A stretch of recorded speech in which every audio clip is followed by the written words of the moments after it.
the wealth from the Egyptians. And do not worry, they will not resist you. They now know who I am.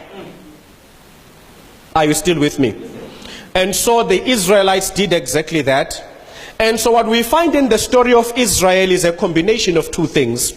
That when God was delivering the children of Israel out of Egypt, he granted them the benefit of political freedom and economic freedom. He did not allow them to live with the political power, but without the financial means to start a new kingdom. The problem of land expropriation without compensation is missed exactly there. 1994 was about giving political freedom, which has put black people nowhere. You guys are confused. You think the ability to buy a weave is liberty.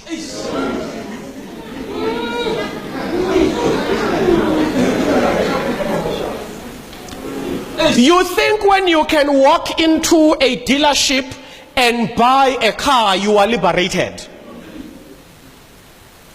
That when you rent a flat in Dainfin, you are cool. What we have become accustomed to is fashionable slavery, where the slave is properly dressed, where the slave is well articulated in English, but still a slave. There is nothing that says we must hate white people. No white person must die.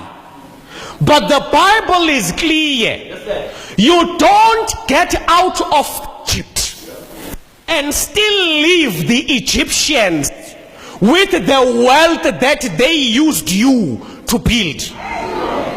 Come on now. No white man came to Africa carrying a piece of land. They found it here. Then they took it. They must show us evidence where our ancestors willingly said, please, take my land. Please, come. There's no such evidence. Come on now. People tell us banks own land. You need to please educate me the logic. Where did the bank find the land? When you buy land from a bank, that bank needs to show me a lease between it and my forefathers. Where the Mazibukos said, own this land, one day you shall sell it to our son. It is biblical that land must be expropriated. What is not biblical is that someone must lose a life in that process. Thank you. No one is saying white people must be killed. What we are saying is it is the divine plan of God that no human being in his planet should be subjected to being homeless by forces that did not create that planet. People tell us economies will collapse. Which economy built a planet? So that now it tells us it will collapse if it is not given the right to subject others to slavery. There's no economy that will collapse. The day all of us have access to land is the day that we will stop being slaves to institutions that sell what they did not create. You can sell me a suit.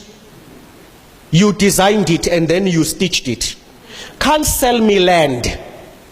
You were born and land was already here. How do humanity trade an asset that preceded all of us?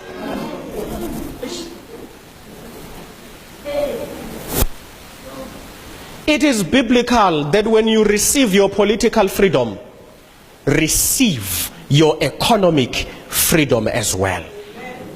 And we are not saying everyone wants to be a farmer. You know, judging by some of our suits and our nails, we We really don't want to do anything with the soil. So the argument must not be narrow-mindedly reduced to taking farms. Those Africans who want to be farmers must be given access to land for farming. But not all of us want to be farmers. So some of us just want land where we can build a dignified house, where our children can play and kick a ball without hitting the neighbor's window. The same way white people cut plots of land for themselves. It does not make sense that in Johannesburg you pay 6 million for a property that when you come out of the back door, you hardly have